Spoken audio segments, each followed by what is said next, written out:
Yeah, you can't go wrong when you're talking about wolves and tree huggers. Let's kick this thing off. Here we go. There exists a threat, from anti-hunting groups to politicians trying to give our land away, and we won't stand for it. Those vast western landscapes provide the space for our wildlife to thrive and a place for hunters and anglers to fuel the fire that sparks their soul. In this show, we share our love of hunting, fishing, and conservation. Here, we provide the foundation to meet these threats through passion and the grit of the American outdoorsman. Welcome to the Western Huntsman Podcast.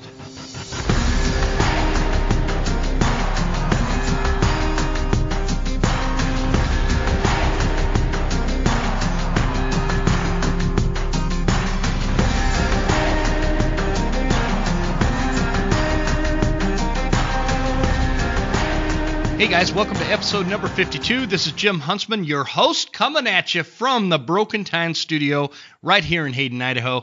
And the Broken Time Studio here is going to be going through some remodeling. I'm going to be tucked in the corner of this thing, and we're going to paint it, make it all bright and shiny and new, maybe put some new flooring down. I don't know. But it's going to be fun. It's going to be interesting. We'll see how it goes. This is going to be the last episode of the year 2020, this banner year of COVID-19 and BLM protests and murder hornets and elections and election frauds and arguing about politics and all the things that we've been just going through this year. I know I'm missing stuff. It's also taken like Kenny Rogers. It's taken some other just legendary musicians. It's taken the steam out of so many businesses throughout America. And it makes me sick that we're in that predicament. And I think that it is time that we start looking at opening up this economy and opening up the towns and markets and everything else that the government feels the need to shut down on us. And I hope that that's what we're going to kind of move into because, man, I'm sick of it. I'm sick of seeing people's lives destroyed over this virus that we didn't deserve and we shouldn't still be suffering from. So anyway, I don't mean to rant on that. Guys, welcome to the show. This is going to be a great episode. I got a great guest for you. I'll tell you about him in just a little bit. But I want to start this off by sharing a review that we got on Apple Podcasts. And I don't normally do this, but this review really struck me, and I appreciate it a lot. And I just want to read it to you. And it's from, when you're writing these Apple reviews, you don't put your name in there. It's like, it's kind of random. I've got reviews from Archery.43 and Derek E and Idaho Hunter 38. And so anyways, this one's from a guy named Double Stew, I think. Double Stew? However you pronounce that. But the review goes like this. A true huntsman. Jim is a true sportsman with an honest and passionate outlook for hunting. He's got a ton of humility, transparency, and gratitude. I can't thank him enough for his guests and info on hunting that contributed greatly to my first archery elk hunting season success last year. Thank you for all you do, Jim, and for all you share. Love you too, brother. Merry Christmas. And he's saying that because of a reference I made last year on our 1-year anniversary episode, telling the audience how much I love them. And I truly do love you guys. So whoever this is that wrote this, gosh, man, I appreciate it. That is super nice. I think you've definitely inflated my expertise and level of humility and transparency and things like that. But either way, man, I appreciate it. That's a true blue review right there, and it made me feel good. I shared it with my wife, and such a nice review. I really do appreciate that, and in fact, I appreciate it enough that I am not in the business of paying for reviews or anything along those lines. So it's not about that, but I just want you to know that the review struck a chord with me, and if you write into me and give me your address, I'll send you a t-shirt, man, just because it's just such an honest review, and I appreciate it. It's such a nice review. Shoot me an email, jim@thewesternhuntsman.com, with your mailing address, and I will jump on the website and send you one of our Western Huntsman t-shirts which, by the way, guys, we do have those on sale. They're like $15 or something, plus shipping, because I can't figure out how to include shipping. I'm like such a illiterate when it comes to this, but it's supposed to give me the option to take shipping out of it, but it's not. So instead of taking shipping out, I reduced the price till the end of the year, so that basically once they include shipping in there, it's the same cost as what I would normally charge. But so at some point, I am going to get better with that. Anyway, whoever wrote that review, man, I appreciate it. I really do, from the bottom of my heart. Thanks for being so nice and writing a review. Next time I release an episode, it'll be the year 2021, and I'm hoping and I'm praying and I'm crossing my fingers that 2021 is going to be a better year for our country than 2020 was. And I'm hoping that it's things are going to start getting back to normal, and we're going to see life kind of adjust back to how it was about a year ago at this point, before we were all, just kind of consumed with elections and viruses and all these things that we've been going through over the last 12 months or so. Well, like 11 months. I want to say the craziness started like towards the end of February at some point. And it's time. It's time to get back to normal. Like, it's just time. I don't know how else to put that. It's not, and I'm not one of those guys that thinks that this virus doesn't exist. I do. It does exist. I've had family members that have had it, and I think that it is potentially very dangerous for some people. But when you look at the facts and you strip away all the politics out of it, it's a virus that makes people really sick, and we should try to avoid getting it. But it's not really worth shutting down our economy over. And so I'm hoping that 2021 people start seeing that, and some of these urban leaders that are shutting down our states and stuff like that, I hope they see it too. And if you're out there and you want to get on the show, and you're one of those city, county, state, federal leaders that is doing that, and you want to come on the show and talk about it, I'd be happy to share your voice on that, and we can have a discussion on it. So that'd be cool. Reach out to me, jim@thewesternhuntsman.com. Anyway, I want to leave you with this as we kind of take the step out of the year 2020, and we start kind of wandering into 2021, kind of the unknown. I am not a big proponent of New Year's resolutions. I think that they're a hyped up thing that most people don't even stick to, and I'm guilty of that too. It is kind of a reset, though. It can be looked at as a reset. And one thing that I'm hoping that you guys will take to heart is I'm going to challenge you to do one positive thing for the hunting community or conservation movement, or something that is going to make hunting better for everybody as a whole, not just yourself or not just your kids, or just something that is going to elevate hunting and hunters. And some of the things I jotted down a little list here to help you out. Some of the things that I'm going to commit to, or some ideas that if you don't know how to do that, how to make some kind of contribution towards hunting, how you could do that. So the list kind of starts like this. You could join or donate to a conservation group. There's tons of them out there. We've got the Rocky Mountain Elk Foundation, the Mule Deer Foundation, Idaho Wildlife Association, or Federation, I'm sorry. I'm on the board of that one, and I didn't even pronounce it right. Sorry about that. Idaho Wildlife Federation. There's Foundation for Wildlife Management. Some of the ones I'm listing off here are kind of local to the Idaho area. There's other ones out there that you guys can look into and see which ones that are out there that align best with your values and what you think is important. There's groups out there that are kind of focused more on public land. Some of them are focused on habitat improvement. Some of them are focused more on better game management. Some of them are focused on all those things, and they just kind of have a little bit of everything in there. Find one that you like and you align with, that you've never been a part of, and join it. Serve as a volunteer on a conservation habitat or habitat improvement project. There's tons of those out there. Just jump on those websites, mainly on those groups that I just mentioned. Or serve as a board member on one of these conservation groups. If there's a board or if there's a group out there that you firmly believe in, why not? If they need board members, serve on a board. You'd be surprised how much knowledge you can gain by doing something like that. You guys are going to like this one. Buy a new gun or a bow.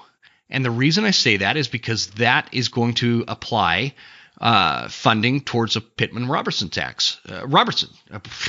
Geez, man, I'm having a tough time talking today. The excise tax called Pittman's-Robertson, and that there's an 11% tax that goes directly to conservation. It's a good program.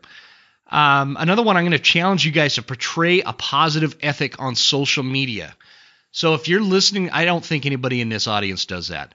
But if you're one of those dudes out there or gals that finds it funny to hang a deer carcass gutted out in a garage and pour beer down and treat it like it's a beer bong and put that on social media, don't do that in the year 2021.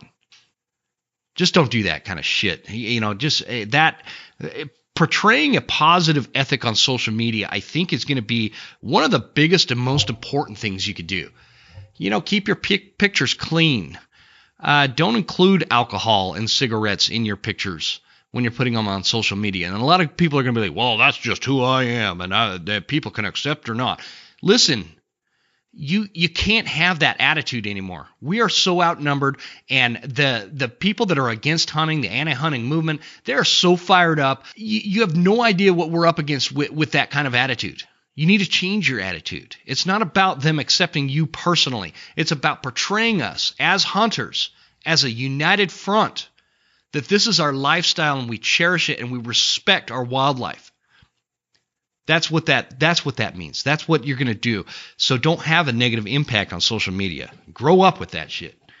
Write an article about conservation or public land or hunting. A lot of people like that stuff. What it does a couple things. When you write a good article about conservation or public land or just a hunting story or anything like that, you're showing and portraying hunting in an ethical and positive light, right? The other thing that it does is it helps other people somebody's going to connect with what you write, right? So somebody is going to connect with that, and it's going to fire them up and make them more passionate about hunting and fishing and outdoorsmanship and all the things that we love here at the Western Huntsman. So do that. Go ahead and do that. Let's and by the way, if you want, you could send it to me. Send me the article, and I will publish it on my website. We talked about that in the last episode, jim@thewesternhuntsman.com. If you got a cool hunting story you want to tell, maybe it was this year was your first year ever harvesting an elk or a deer, and you want to tell the story, write it down and throw some pictures in there and send it to me. And if I can, I'll put it out on the website. And the only reason I couldn't is if it's an absolute disaster of an article. But I can help you fix that stuff up too. It's just kind of cool to share that stuff. People eat that up. People love that. I love reading stories like that. Okay, another thing. Teach a new hunter. Introduce and mentor a new hunter. Another one would be buy a federal duck stamp, even if you don't hunt waterfowl. Those are good, basically in terms of conservation, and that money goes a long way. Let's just keep it simple here. Invest in yourself to become a more effective hunter. If you're a more effective hunter, you're going to inspire other hunters to be better. You're going to inspire yourself to be better. And let's just face it, we all want to be more effective hunters. There's lots of ways to do that. We've talked about it all year long, how to become a more effective hunter. And some of my favorites are things like the Elk Collective and the Blue Collar Elk Hunting Academy with Joe Gillia over there. That's such a good platform. You guys need to check that out. Row Hunting Resources, the Elk Calling Academy. The list can just go on and on and on and on. So do that, because it's going to make you better. And if you're a better hunter, the hunting community is going to be better for it. Okay. Buy merchandise from an organization that funds conservation efforts. That's always a good one. Sometimes you'll find like I'll use a super easy one. When you buy a T-shirt from the Rocky Mountain Elk Foundation, that money is going towards conservation. And there's a lot of gear companies do that. And so look for gear items where they might donate a portion of those proceeds towards conservation efforts. I always support those. Even if I don't need that gear, I'll go buy that if my wife will let me. Okay, and the only other idea I've got is go hunting more often. If you go hunting more often, you're going to become more proficient. You're going to become more passionate. It's going to give you a lot more drive. And you're just going to get a lot more out of it. And that is just, again, I've said this like a million times, but rising tides raise all ships. And if your tide is rising, that means that it's gonna help raise other tides for other hunters. And so that's important. So go hunting more often. Raise your own tide. Get out there and worry less about freaking football season and worry more about putting a deer in the freezer, or an elk, or a bear. Whatever you're chasing. So those are my things. And I want you guys to know I'm committed to all of those. Those are just things that I do on top of the podcast. And another thing that I'm going to start doing is, if you listen to last week's episode, we talked about how the Western Huntsman is a platform for all Western hunters. It's not me. It's not my nickname. It is the Western Huntsman as kind of this brand to help highlight all hunters out there that are good ethical hunters, not the dudes drinking beer out of a deer esophagus and things like that. So we're going to start a hashtag, and I just want the hashtag to be hashtag Team Western Huntsman. So if you're out there on Instagram and other places where you can share the hashtags, use that one. Use the Team Western Huntsman, and I'll throw it out there, and that'll kind of hopefully that'll kind of help unite a lot of the messaging that we're doing. I'm not totally sure how the hashtagging thing works, but that's, I think, one thing that's going to help. So use Team Western Huntsman hashtag when you're out there. And if you're not following the Western Huntsman on social media, we're on Facebook and on Instagram, and so check us out there and give us a follow. We appreciate it. Okay, guys, moving on. Today, you ever come across somebody in your life, whether it's a hunter or somebody in your job, that just inspires you, makes you want to be better, makes you want to think deeper, and kind of maybe recalibrate some of your train of thought, whether it's hunting or work or family or lifestyle or church or whatever. I met a guy a while back that I've been trying to get him on the show for a long time, and I finally did. And his name is Rich Lindsey, and he's one of those guys. He's one of those people that inspires you to be better.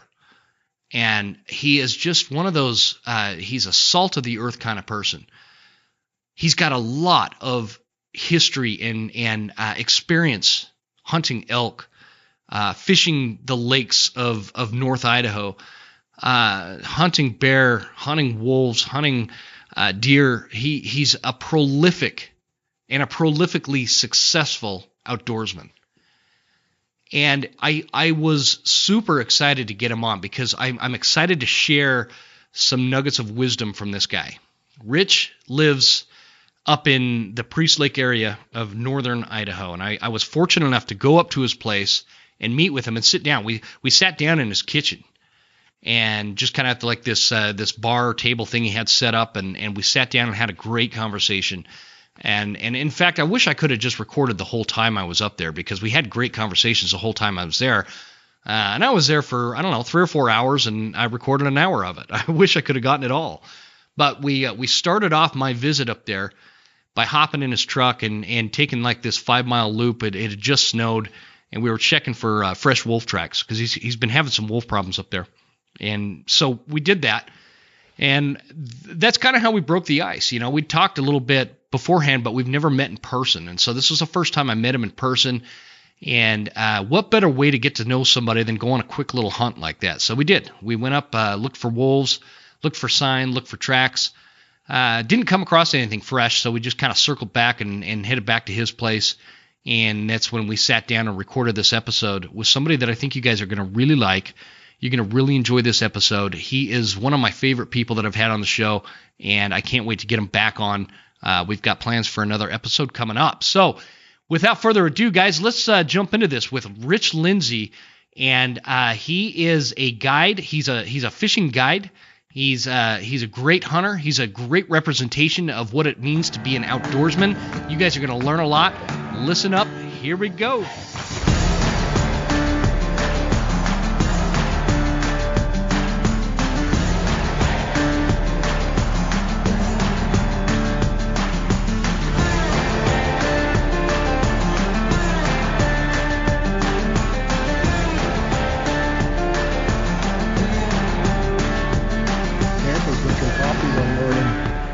And I looked over by the gate, and there was a big male wolf. Uh-huh. I couldn't find my rifle. I was up in the buck. I was under a blanket. Oh, jeez. And he walked behind that house over there, and I never saw him again. That's the only two I've ever seen, that one and the one I shot. Interesting. God, that's crazy. You've just got him coming on the property like that. Then we saw that one the other day. Well, they come up on this flat out of Granite Creek. Mm-hmm. And when the elk are in here, the wolves will come in. And as soon as they run the elk out, then they're gone. You won't see them. They just kind of rotate back and all that. Yep. All right, guys, I'm on the line right now with Rich Lindsey, who is up here we're in the Priest Lake area of North Idaho. In fact, we could darn near throw a rock into Canada. We're so far north. And we're at what Rich has done is he's taken this kind of old pole barn and converted it into a really nice cabin. It's still a work in progress, but it's really. I told him he can't sell it without letting me know, because I'd love to buy it. Rich, how you doing, man? Good. I appreciate you coming on the show. Thank you, Jim. And we also have the agreement that while we're sitting here, we're also kind of wolf hunting.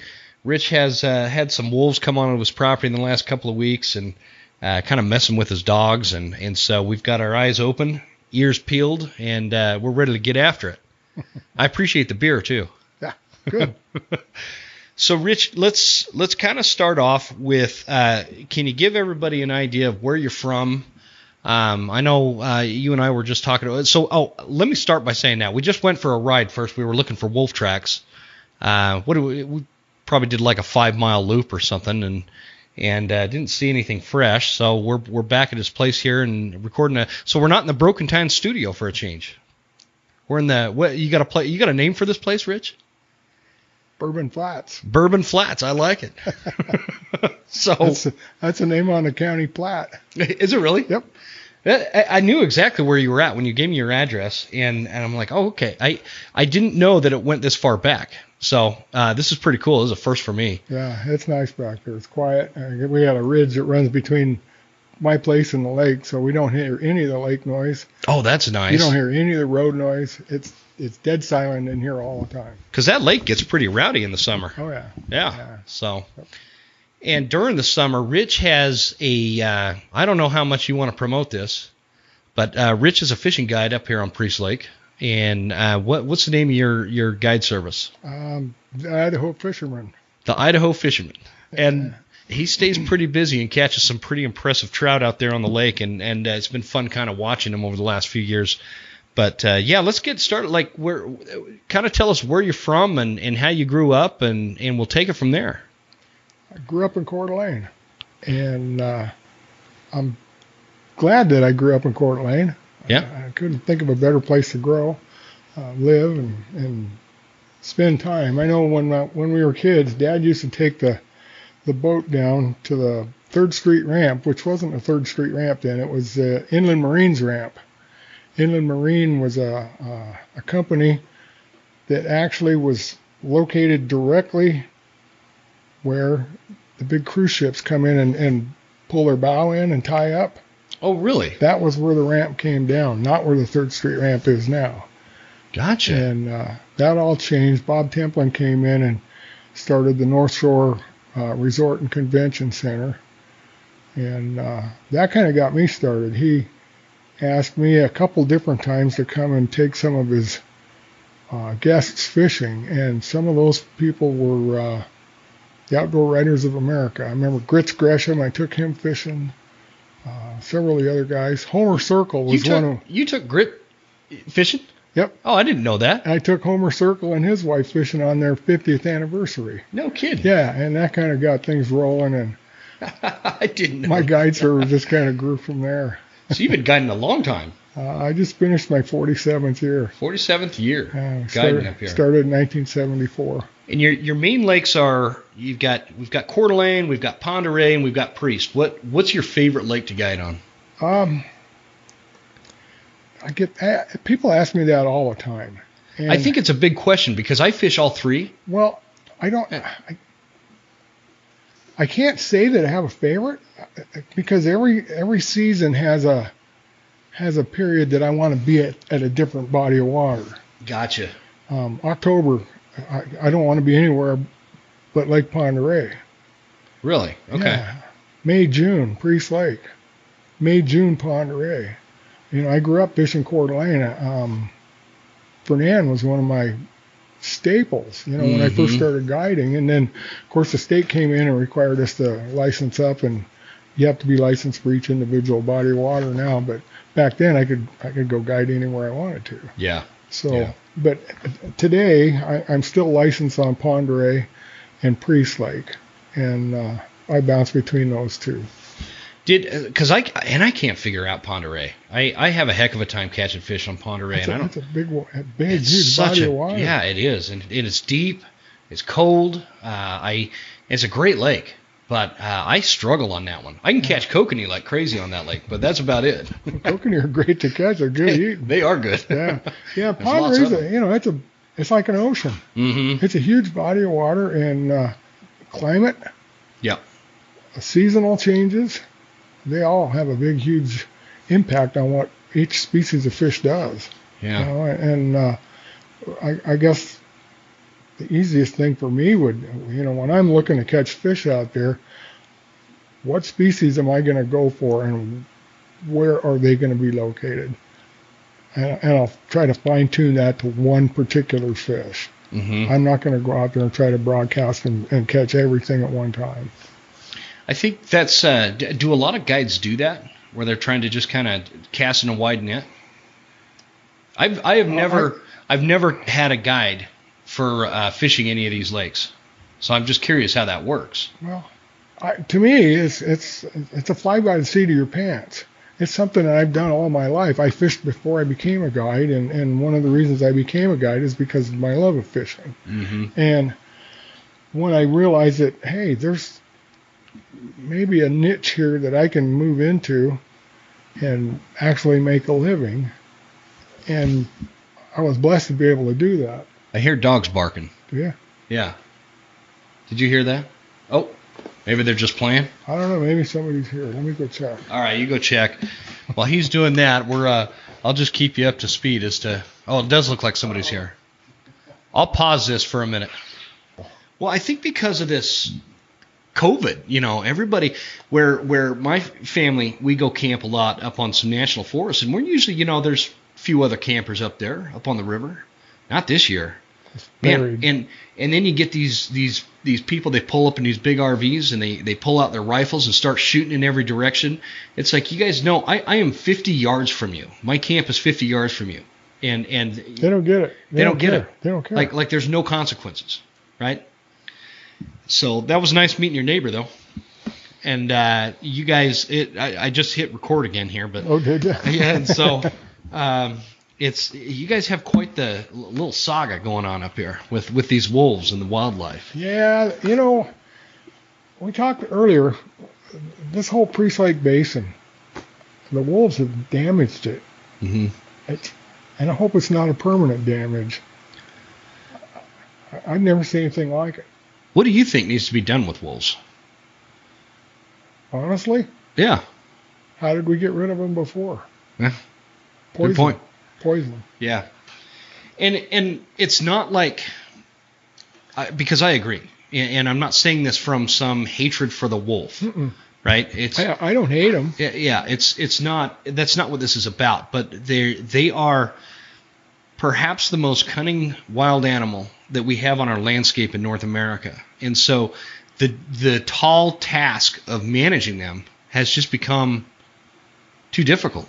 You can't manage if you can't see. Yeah. The average hunter maybe will get one in a lifetime if he's actually out in the woods trying. a lot, trying. I live in the woods. I've lived in the woods pretty much all my life. And I see them on occasion. I hear them. I killed a wolf a week ago. It's the first one I've ever shot. Now, You're the first person I know that has killed a wolf barefoot. well, there was a reason for that. I was eating breakfast when I decided to visit. Was there more than one out there, or was it just that one? Honestly, I don't know. During November, Ryder got beat up pretty bad, my young dog. And she had bite marks all up and down her arms. She was bruised. Her neck and her chest were bruised up bad, and she was visibly shaken for at least 24 hours. I'm sure it was a wolf. I'm sure it was too. I saw a wolf. I was drinking coffee one morning, and over by my gate, I saw a big male.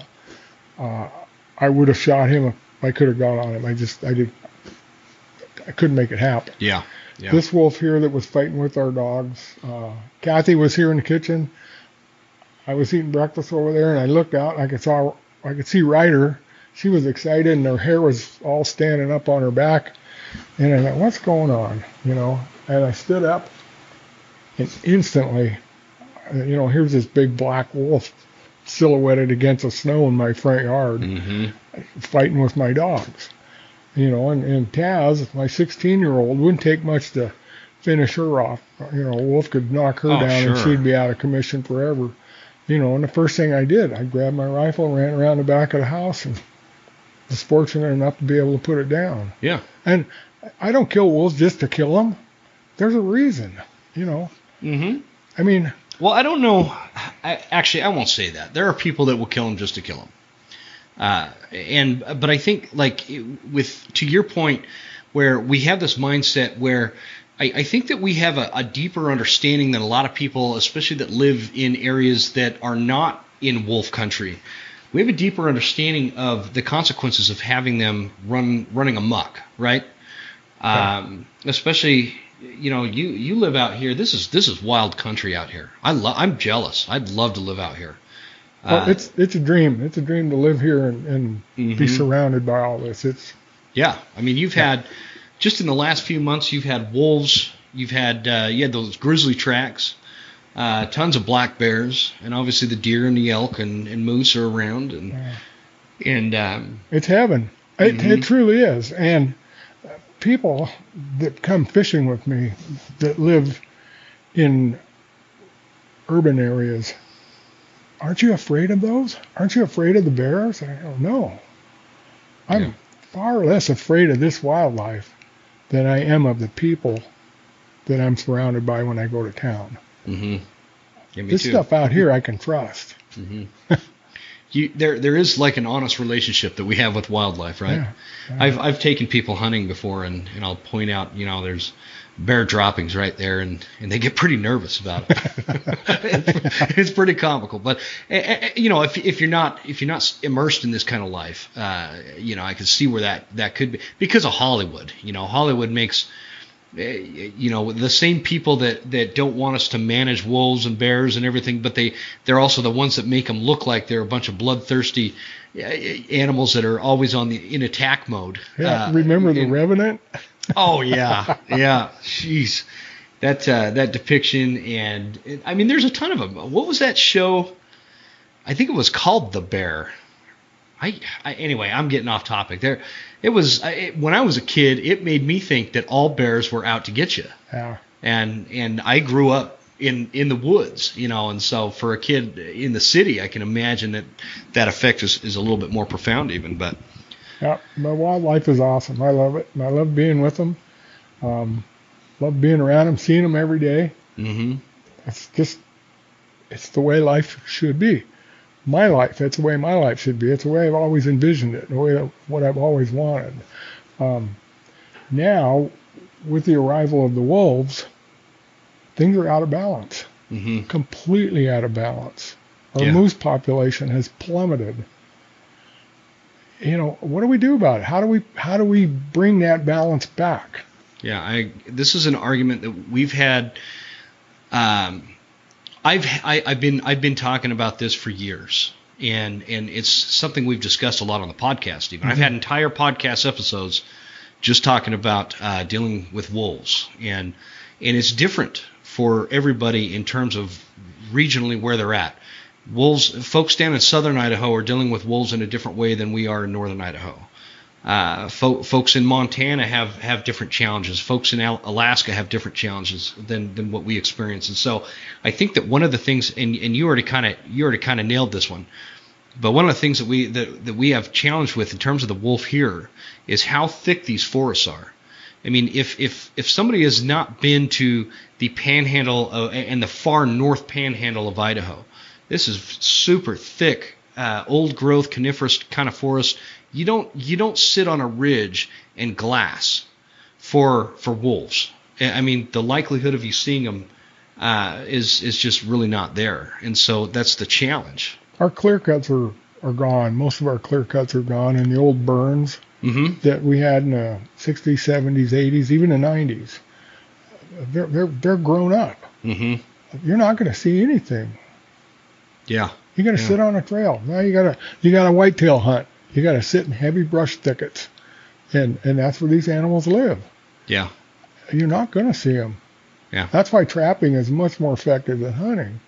And trapping, even the best trappers aren't doing what they need to do. Yeah, it's too expensive. You know, we need more tools to manage these animals. We got to have more tools. There is discussion going on right now regarding the possibility of allowing spotlighting for wolves because it is considered a big game animal, so that's why it's not where we can spotlight for like coyotes, but not wolves. Well, I can't believe how hard it's snowing. By the way, it was clear when I got here. We can leave a trap run 24, 48, 72 hours. We have to check them every 72 hours, but we lay them out there and let them do their job. Why can't we hunt at night? Yeah. I've never heard of any reason why I may be ignorant here, but I don't know of any laws that say we can't shoot them at night. Yeah, I mean, I know they're on the books. Something, any kind of nighttime big game hunting is against the rules. But wait a minute. And that's the argument. We can run our trap lines at night. There's no laws that say we have to run them during the daytime. We can run our traps at night, and if we have an animal in a trap, bang. Oh, that's true. That's a good point. Legal. So why can't we go out and hunt? Yeah, wolves at night. And that's part of the argument is so they want to talk about the possibility of having spotlighting and thermal imaging, right, to hunt wolves. Which thermal imaging would be a huge benefit. Yeah. And some of these people, the argument is well, this is going to translate into well, then our people are going to say, then why can't we hunt elk at night, or why can't we? Right. But that theory doesn't hold. We already have nighttime hunting for varmint type animals such as coyotes. So how has that not translated? Anyway, we can go down all sorts of rabbit holes with that one. Yeah, there's lots of different thoughts on that. For sure. but like I said, we just need more tools that we can use to manage the wolf population. Would you say when it comes to like hunting, whether we're talking elk or deer, outside of predator management, are wolves like the biggest thing that's changed since you started hunting? That what's changed the landscape? Absolutely. Have they? Yeah. Wolves and tree huggers.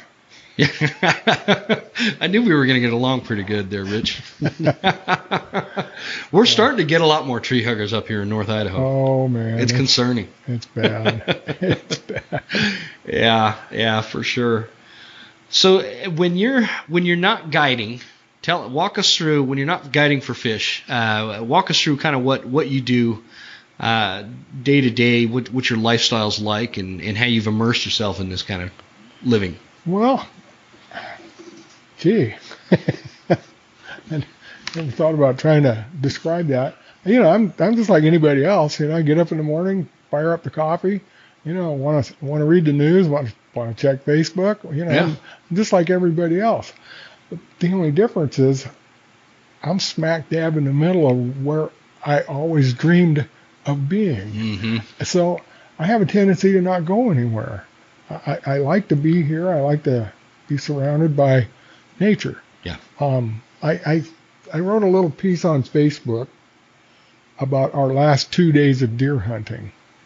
And Kathy and I left home here, which my need to leave home has diminished tremendously since I finally got to live where I want to live. Sure. So, I'm surrounded by all that, but I don't hunt where I live.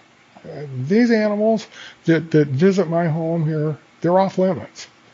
And so we went out the last 2 days. We went to a different area. We saw lots of game. I had an opportunity to shoot a tremendous 4x4 whitetail. And, I had more fun watching it. And when we watched him walk away, she says, "Why didn't you shoot it?"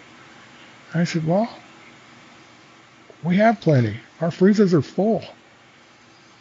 I've got half an elk from last year and half a bull that I killed and half the cow that my brother killed.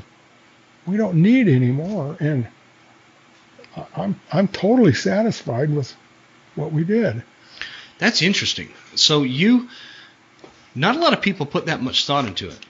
I think that sometimes the confusion, or not the confusion, the desire to be out there pursuing these animals, and I've been guilty of that, where I don't know how to ask that. So you're pragmatic in terms of how you're hunting. If you don't see a necessity in terms of the food, the meat that is providing, the resource, because I remember when you posted that, and I think that you had a picture of that deer, and it was a pretty big buck, wasn't it? If it's the one I remember, there's been a lot. Well, the particular buck that we passed on was a 4x4, and he was about 140-inch 4x4. Beautiful big buck. Yeah. And God knows I love killing big whitetail bucks. Sure.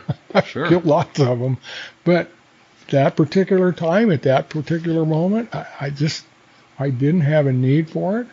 It was more enjoyable to watch it, and especially with Kathy with me, she got to learn something about me as a hunter that she didn't know before.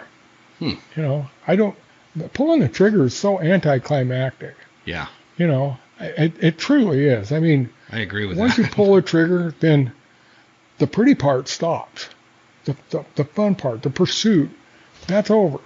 Now it's mechanics. Mm-hmm. We're gonna dress this animal. We're gonna prepare it for a table, and that's a mechanical process. The anticipation, getting up early in the morning, the beautiful things that you see during the pursuit of an animal. Those are as, if not more important than the actual taking of an animal, at least to me.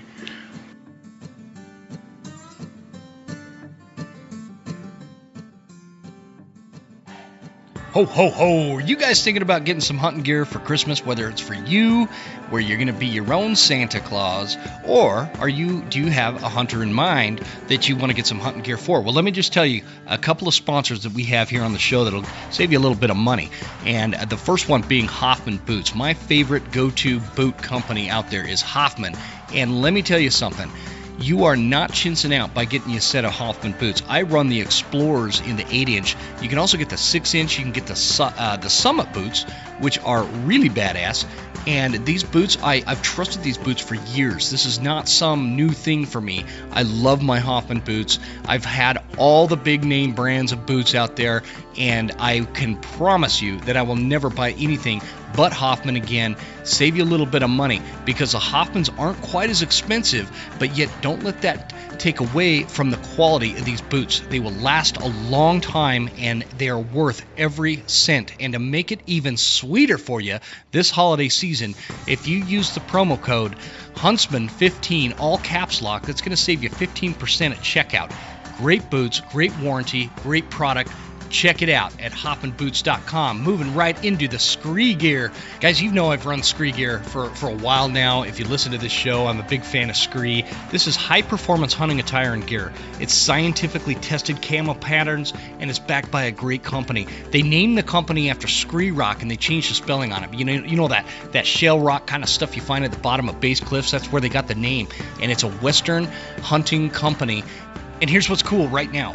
So they've got two patterns, and one of their patterns is called the Mountain Stealth, and that pattern is getting discontinued, much to my dismay, because that's what I run. I like the Mountain Stealth. It's a lot better for most of the terrain that I hunt in, but they are having they're doing away with it. So they've got a huge deal going on. It's like 30% off of the Mountain Stealth scree gear.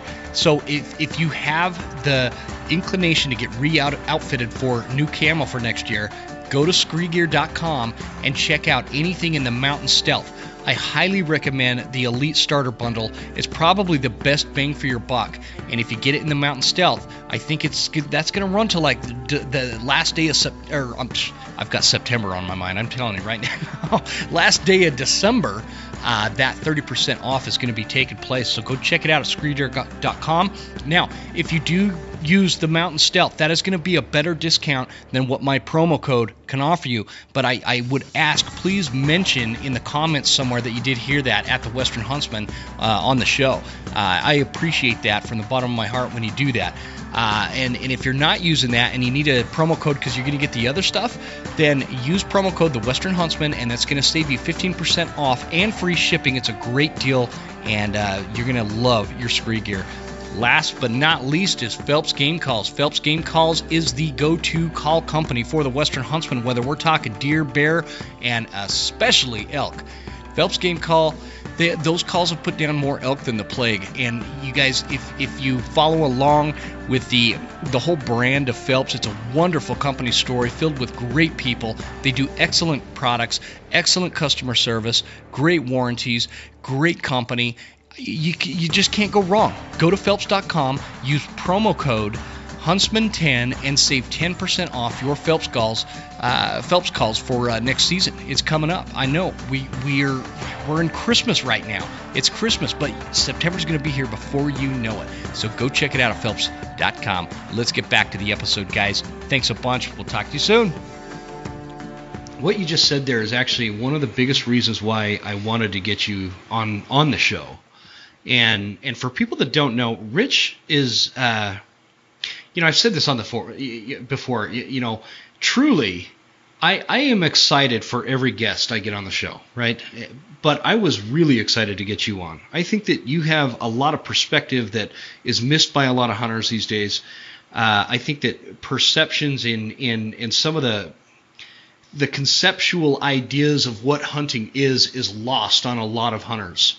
And you kind of have a way of bringing that to an understandable level, and that's why I've been so excited to get you on. I've been trying, and just so the audience knows, I've been trying to get Rich on the show since like last winter. He keeps telling me no. And then you escaped to New Mexico last winter. And or was that New Mexico you went down to? We were in Arizona. Oh, you were in Arizona? Yeah. I thought you were in New Mexico for some reason. But I finally talked him into it. And how much am I paying you again now? Nothing. So no, that's really interesting. Well, I wanted to ask you that, like when because you're on Facebook and you see some of these the way that hunting can be perceived on Facebook and these different social media outlets, and what are hunters doing wrong these days in your opinion? They're competitive. I was on a thread that you were on just a couple of days ago, and how big is my bull? What does it score? Yeah. I don't care what a bull scores. I don't care what a whitetail scores anymore. I've killed dozens of truly giant whitetails, and I guess. We have proof of that. Well, I don't want to brag about that. It's not a brag. I'm trying to make a point. Kevin Sawyer and I have these conversations frequently. The bull that I shot this year, it wasn't a hunt. Mm-hmm. It was harvesting meat. I didn't go out and bugle in a bull. There wasn't anything like that at all. But that being said, I can go back to my youth. I'm 70 years old now. I can go back to my youth, and I can remember crawling down in these deep, deep holes, bugling bulls in, killing them, and then having to wade through the slop of their wallows, and then sweat and bleed trying to get those quarters back up to the road. I don't have to do that anymore. Over the course of time, I figured out how I can do that and not stress myself nearly as much. Do you ever miss it though? Do you ever miss I love bugling in I love bugling elk. There's nothing any more fun than having a big old screaming bull come in and want to kick your tail. Yeah. But I got far fewer days in front of me than I have behind me. And my physical abilities now aren't what they were. As much as I want to try, those days of packing quarters on my back are gone. Getting back to what you were talking about with it being a competition, because I agree. I have never scored an elk or a buck or I've never scored anything because I don't give a damn. I legitimately don't give a damn. Right. And I know that there's arguments out there that people talk about, and I talked about this on one of the last episodes. There's arguments for, okay, well, in this area, the buck to doe ratio is really small, so you got to let them grow and blah blah blah. And I get there's nuances, but as a whole, I think that you're right. Like just the competitive nature that it's become, and it all comes from things like Facebook. That before Facebook, you didn't have that. People scored, but we did, but it was more of a neighborhood competition than a global competition. Yeah, and you're not. It was always fun to drive through town opening morning with a big 6x6 bull and the antlers tied on the bumper of your pickup. Yeah, that was cool. Can you imagine doing that today? You'd see somebody driving through town. Yeah, honking horns. Yeah, and people would follow them until they pulled over so they could talk about it. Yeah. The last 3 or 4 times I did that, oh my God. I was coming up south off of Highway 95, and I had to come through Coeur d'Alene because I lived in Hayden Lake. And I had a 6x5 bull in the back of my pickup opening morning. Had him in their hole. I got lucky and got him in a place where I could get to it. I had more people flipping me off than I had people raving me. See, and that makes me nervous because this is Idaho. Yeah. This is Idaho. We don't flip each other off over a bull elk in the back of your truck. When I was a kid, our rifle season started September 15th and it ran to December 15th. You can hunt in heavy snow, or you could hunt in your T-shirt and tennis shoes. It was up to you. But you had all that time to do it. And you hardly ever saw anybody. You could go put your elk camp in at the beginning of season and leave it there. Nobody messed with it. Yeah. It's not like that anymore. And that was back when, when I was a kid, school was out during hunting season. They would first 2 weeks. Yeah, everybody went to hunting camp. They just did that out of necessity. There's no point. Half the class is going to be gone. Yeah. But no, that's interesting. And so the competition, I think that's what I wanted to really kind of get at it from your perspective. You've been doing this a long time. You've got a lot of experience with this, and it's positive experience, meaning. You've been extremely successful hunting. Obviously, you're a hell of a fisherman, right? One day I'm going to talk you into taking me out. I get lucky sometimes. I want one of those Kamloops, man. But and you've had a lot of success. So and I think it's important that people hear from guys like you, Rich, that on those kind of perspectives and why it's bizarre that we have this thing where we especially on social media, where we get after each other, get on each other's cases over what size of deer, as if it is some kind of competition, and as if we have the right to judge another hunter's goals. Does that make sense? It makes perfect sense. I was on a following a thread the other day on, I think it was elk addicts. Oh boy! And somebody put up a picture of a bull. Wanted to know people's opinion on what it would score, and it just deteriorated instantly. Mm-hmm. You know, and people start calling each other names. You know, well, why? Yeah. We're a group. We're a group that loves the same thing. Yeah. And you won't ever see me talking on those forums. I just refuse to get involved in it. I'm not going to talk. Yeah. I don't want my comments to get attacked and torn apart like other people's comments are. And I sit back and I go, nah, I don't need this.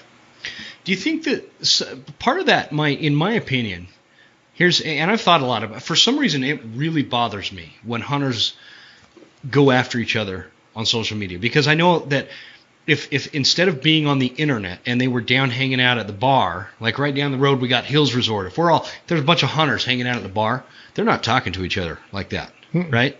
And so I wonder if some of this is developed out of these kind of this internet social media kind of thing, where some of these are young guys that don't know life before social media, right? And internet. And that saddens me, because you never saw that kind of disrespect prior to this. No, you haven't. And the other thing, the internet, it's going to kill everything.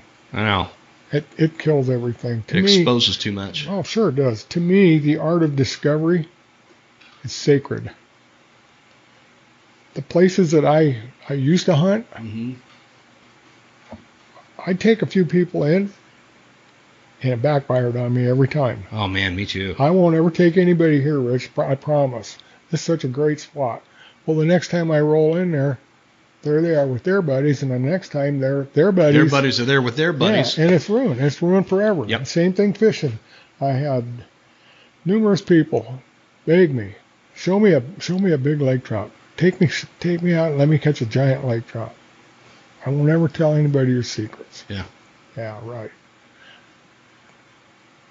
The whole outdoors experience today has been permeated with new people that are pursuing this, that have no idea what proper protocol and courtesies are. Mm-hmm. And it's destroying it. It's completely destroying everything. Hunting on public land now, I rarely do it. I rarely go on public land. And that's why. There's so many people that just don't have common courtesy, or they're completely ignorant as to what common courtesy Yeah. is. They don't know. Nobody's taught them. Yeah, nobody has. Yeah. And it's frustrating, and it creates friction among the users. It creates a lot of friction. It's interesting. I think this is a good way to relay this message that we're getting at, because I think that this is an important message for people to hear, what you're talking about, in terms of when I first picked up fly fishing, for example, if I can talk right, I was terrible at fly fishing, right? And I was intimidated by it, because people would kind of exaggerate the level of technical need or necessity for fly fishing. Yeah. And what I know now is fly fishing is probably the most efficient way to catch a fish if you're on a river. Yeah, and it's easy too. It's easy. You just gotta get comfortable with it. But you know, they easy. make these movies like a river runs through it, and you know, you gotta pick the right little feather color on your fly it's all BS. Well, there's something to picking the right that match the hats. There's something to that. But the mechanics, you just put a of reasonable representation of a food source, you're in good shape. Yeah. And but so I did this for like 4 years. I went out and I'm trying to catch fish, and every once in a while I would catch a fish with my fly rod, but I never got good at it until I went on this company trip. I was in the heating and air conditioning business, and they sent me on this trip for one of the manufacturers sent us on this fly fishing trip. And this ornery old bugger was my guide. and his name was Rod. And I talk about this in one of my articles, but his name was Rod. Everybody called him Fishing Rod, or they called him the Fishing Nazi. And because he was not a friendly guide. And the reason he wasn't friendly about it is because, now this is before the big social media influx, right? He wanted you to learn. When he took you out, he wanted you to know how to go to a river on your own and catch a fish, right? And so he was serious about that. And I think that was what my goal was. I wanted to learn how to catch fish, like Rod knew how to catch. And so he did that. I spent 2 days with him, learned how to fly fish. What I think is the difference now is people don't go out with an expert like Rod or like with you anymore. And I'm not making a blanket statement about everybody that you and I know anymore. It's just I think that there's a certain percentage of people that go out that want to take a good picture for their Facebook and their Instagram. There's a lot right? of that. They're not interested. They want you to tell them where to go. They want you to bait the hook, tie the fly on, do all this stuff. Do everything, and especially take a picture, right?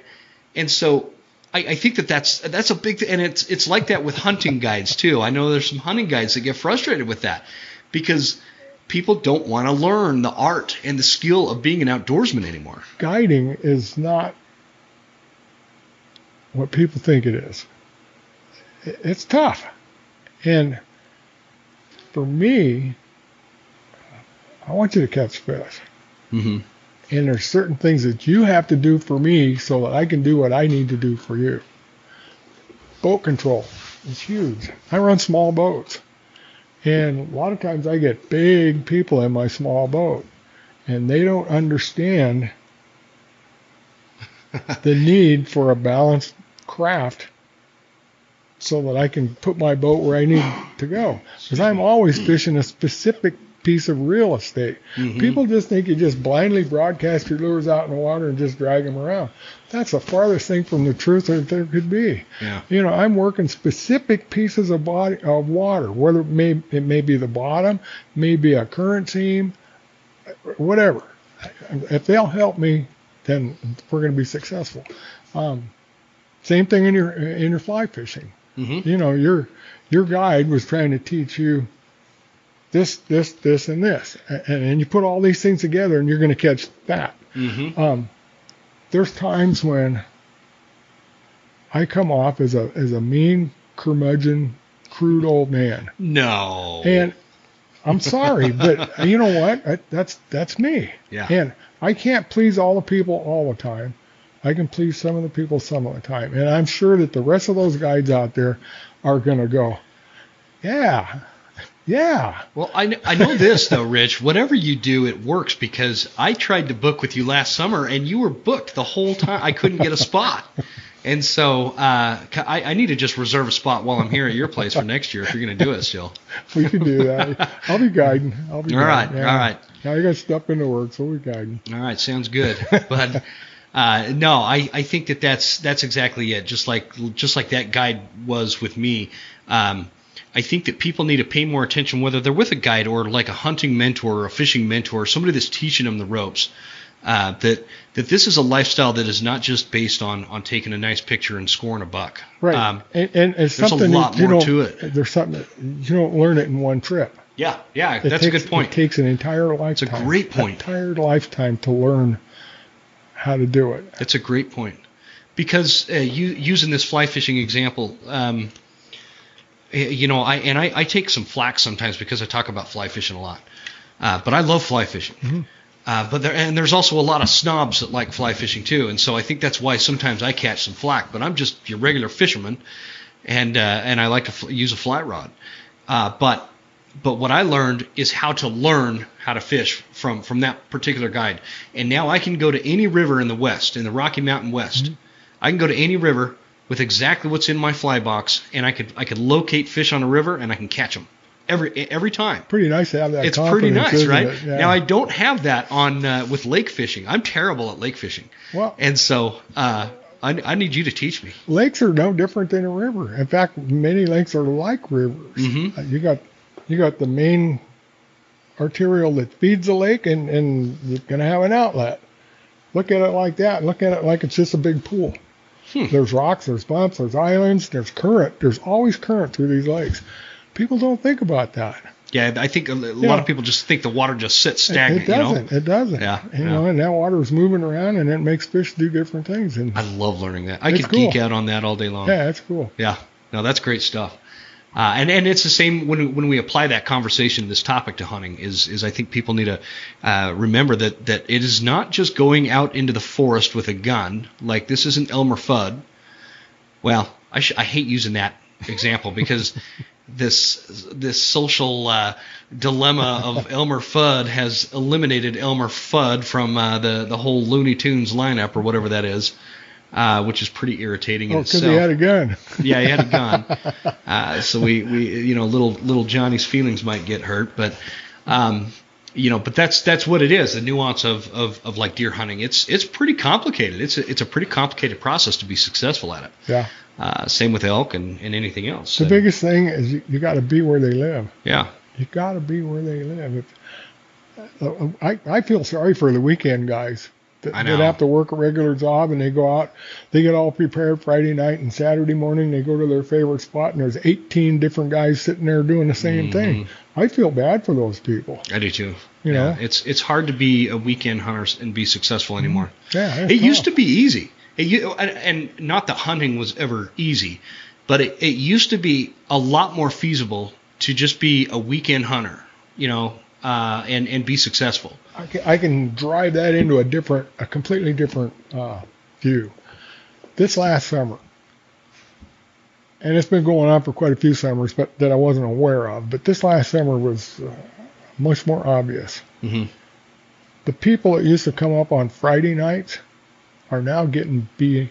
They're getting beat by the people coming on Thursday to beat the Friday people. Mm-hmm. And now we got the Tuesdays and Wednesdays. Tell me about it. And it's like that for just camping anymore. Yeah, it's a steady stream. And I just read an article the other day. Priest Lake State Park is completely booked for the entire summer. The only way you get a camp spot now is to call and get somebody that canceled. And it's like that. All of these campgrounds around here are completely plugged up. Yeah. I hope that calms down once this COVID thing goes away. Because it was like that. You see a wolf? No. Yeah, I keep watching, man. No, I saw my dog in a window. Okay. Yeah. I keep catching some movement over there, but it's your eave dripping.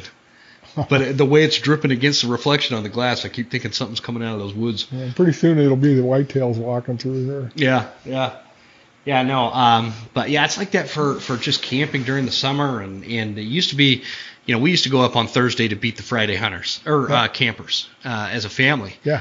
And that doesn't work. Doesn't work anymore. I'd have to take the whole week off and go up on Monday to have a prayer. And that's frustrating. So I'm hoping that because I know that this COVID thing has made that it's made a huge impact on that. My brother-in-law works down at the RV place, and he said they've sold like double or triple whatever is normal for the trailers. And Kathy and I are looking at buying a new side-by-side. Mm-hmm. And I called a couple of the dealerships. Sold out? They don't have any. Yeah. One outfit had 2 on site, and the other outfit, all they had were brand new, way out of my pocket. Yeah, 40 grand or something like that. Yeah, and ridiculous. And they had like 8 or 10 of them, and that was it. Yeah. Nothing used. I refuse to spend that kind of money on a freaking glorified dune buggy, all right? I don't care what anybody... This would be the greatest... You got a good spot for having a side-by-side, though. Yeah. No. Should we not say that? I started traveling down to the desert, down to Baja and down to Arizona, and I developed a whole new family down there in the winter, my snowbird family. And I have discovered side-by-side riding in the desert. Oh, my God. That's something else, huh? It is absolutely... I had no idea how cool it was. Yeah. I mean, I'm thinking of not even taking my boat with me. Oh, now you're talking crazy, I Rich. know. It's nuts. That's just crazy talk. It's nuts. So have you done it on the sand dunes down there with the side by sides? No, I won't. I don't want to ride with other people. I sat down there and watched those idiots at Glamis. Uh-huh. I watched the ambulances go in and out and in. Oh, yeah. Well, it's because it's so busy now. When I was a kid, we'd go to the sand dunes and ride motorcycles. Yeah. But we'd be the only ones there, you know. There may be another camp or two here and there, but now it's super crowded. Yeah. It's like a NASCAR race down there. We're out remote. I mean, way out remote, and we're trail riding. Uh-huh. These little goat trails that go up into these Rocky Mountains. It's fun. It's truly fun. I had no idea that I would enjoy it as much as I do. Yeah. Yeah, it's neat. Yeah, that'd be a ball. I'm waiting. I got a buddy down in Arizona, Rudy with Tacticam, who's supposed to be working out this Coeur deer hunt down there because they've got those Coeur deer. And I got a thing for those Coeur deer. And easy he to is pack. slacking, man. He has not responded and come back and let me know what the dates are on that deal yet. Hopefully he listens to this and it gets some fire under his ass. That's neat country. It is. It's It really really neat is. country. And Yeah. we see them sometimes down there. Do you? Yeah, I see the big desert bighorn or mule deer too. Yeah. Do you ever get mule deer around here? Have Yeah. you hunt wise? Occasionally they'll come through. I used to shoot them when I was younger, but I got into whitetails. I really like eating whitetails. I know, me too. They're really good. I prefer whitetail over elk meat. Do you really? Oh yeah. Oh wow. Yeah, I do. But this year we got plenty of elk meat, so Yeah, you do have a lot of elk meat this year. I let the whitetails Let them walk. just let them walk. Yeah, I like that. You're hunting out of necessity and not overindulging, and it's quite a concept that is lost on a lot of people. So no, that's fantastic. Well, there's nothing like walking up on a great big buck. I mean, Yeah. that's far be it for me to say don't shoot it if you got a full freezer. I mean, everybody loves to walk up on a buck with a big rack, and you're not hurting anything. I mean, he's done his good. Mm-hmm. You know, he's probably in all probabilities won't make it through the winter if he's a true old giant. Yeah. But I don't know. Yeah. We had a full freezer, and I just didn't feel like shooting a buck that day. I you know what? I love that. I actually really, this is why I like doing this show, because I have a lot of different perspectives and personalities, and you know, this is how we learn and grow as hunters and outdoorsmen, and so this has been good. There is a question. I know we're starting to go a little long here, but there is a question I had for you. I want to get your take on what you would tell a new, let's say it's a young whippersnapper, right? 18 to 20 years old, wanting to get into this kind of life where they're wanting to enjoy fishing and hunting and get away from all the BS that we find on social media. What do you tell that guy? I don't know if I asked that right. I understand it. Find a mentor. Find a mentor that's successful. Find someone that's a nice person. Mm-hmm. And approach them. And be honest and say, I want to learn. And I want to learn and I want to be good. I want to be successful. But more than that, I think that they need to learn how to blend with the rest of the people that are using the resources. Mm-hmm. And that has been a serious source of friction for me over the years. It's tough. My dad passed away a little over a year ago. Mm-hmm. And one of our final conversations was, Rich, be kind. I'm trying to take that to heart. And I'm trying to blend that in with my relationships with everybody that I deal with. There's days that I fail. There's days that I fail horribly. But for new people getting into the sport, find someone that's willing to take you by the hand and walk you through it and do it right. Man, I hope people take that to heart. It's hard to do. It's very hard to do. My good friend Kevin and I, we talk about this.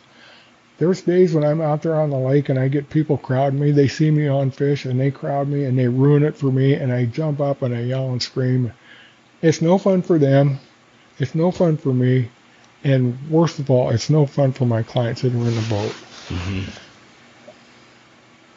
Kevin and I go hunt, and we want to go to our favorite spot, which we got a million of them, so it's no problem to go from one to the next to the next. Yeah. But, he wrecked our day. Well, we can't go there anymore. We, above anyone else, need to be the examples that someone else can look up to and learn from.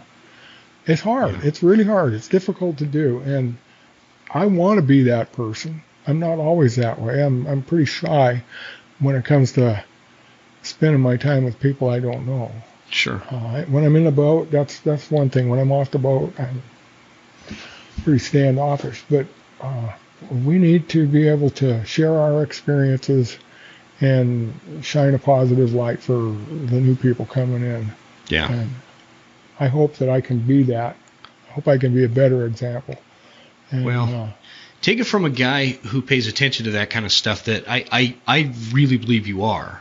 That's why I wanted to get you on my show. I feel like you're a leader in the kind of person that sets the right kind of example, especially for a lot of young hunters and fishermen and just outdoorsmen in general, because you are kind and people see that. That's why people respond to you. Thank you, Jim. The way that they do. So, but thank you for coming on the show. I appreciate. I know it was like a new thing for you. It's been fun. We can do it again. I want to maybe hear out in the springtime maybe some of your adventures this winter, because you're gonna. It's always an adventure at your place, whether you're here or down south. Well, maybe you can come down and catch some of those giant crappies with us. I might. Don't tempt me. You seen those? Yeah, I was slobbering over those last winter when you were down there. Yeah, so. we're gonna go down there and do that. My little brother's down on Havasu right now, and Oh, is he? yeah, he's getting dialed in on some big stripers. Oh man, I haven't caught a striper in years. Yeah. I used to go to Lake Powell and catch them in southern Utah. Powell's a blast. Oh yeah. That's I don't want to say I grew up there, but I spent a lot of time there when I was a kid, and there are some. I was really good at catching stripers on Lake Powell. So yeah, it's a cool place. It is. It's a jaw dropper. It is. If you've never been there, it's one of those things, like if you've never been there as an adult, you might look at it and think it's unreal in terms of the landscape and the Jurassic Park. Yeah. I stepped on a huge rattlesnake when I was a kid there, and you know what saved me? The rattler, he was shedding his skin, and his head was caught up in the shed. So when he turned around to try to get me, he couldn't bite. He was all caught up in the skin. Thank God for that. Thank God for that is right, because we were way out in the middle of nowhere on that lake. Oh man. One of those, they've got these canyons. There's more shoreline on that lake than the East Coast, and I think West Coast too. I can't remember. There was some weird, just because of all those canyons and nooks and crannies, and we were camped up there. So anyway, hours away. I took my boat there 3 years ago. And I met a couple from Quebec, Canada. Oh, really? Yeah, and I said, "Come on, you guys! I've never been on the lake. Come with me." So we went out. We went back into places I could just barely get my boat through, and then it would pop open into these mile-long lakes. That's exactly how I explained Lake Powell to a lot of people. Yeah, it's just amazing. Yeah, and a sheer cliffs, 1,000 feet high. It's cool. It's totally crazy. New place. Some hardcore striper bass fisherman that lives and breathes Lake Powell is going to get really bent out of shape. We're giving away a spot right now. But it's a big lake. Yeah, it's a massive lake. It's already crowded anyway. Not in the wintertime. No, not in the winter. It's cool. Really when I took that job down in Utah back in 2008, and my wife and I, we're not big sports fans, so for every Super Bowl weekend, we would go down and fish. Perfect. On Lake Powell, and we would be the only boat on that water, which can be pretty intimidating because of how just much water and how big this lake is. I mean, it just goes and goes and goes. Yeah, it's amazing. Well, Rich, I appreciate you joining me. This has been fun. Thank you, Jim. I really appreciate it. It's been fun. I had no idea what it was going to be like. This has been cool. Yeah, that's all it is. I told you, just a conversation. Now, I was hoping a wolf would pop out, but Haven't seen anything, so better luck next time, I guess. Yeah, better luck next time. Thanks a bunch for coming on, You Rich. bet. And tell everybody one more time your fishing service, guide service. The IdahoFisherman.com. The IdahoFisherman.com, guys. I'll put that in the show notes, and if you want to check that out, Rich has a website with lots of good pictures. I'm always impressed with the images he put on there. It's pretty cool. So check that out, and you have safe travels wherever you're heading to, and appreciate you coming on. Thanks so much. You bet. Thanks.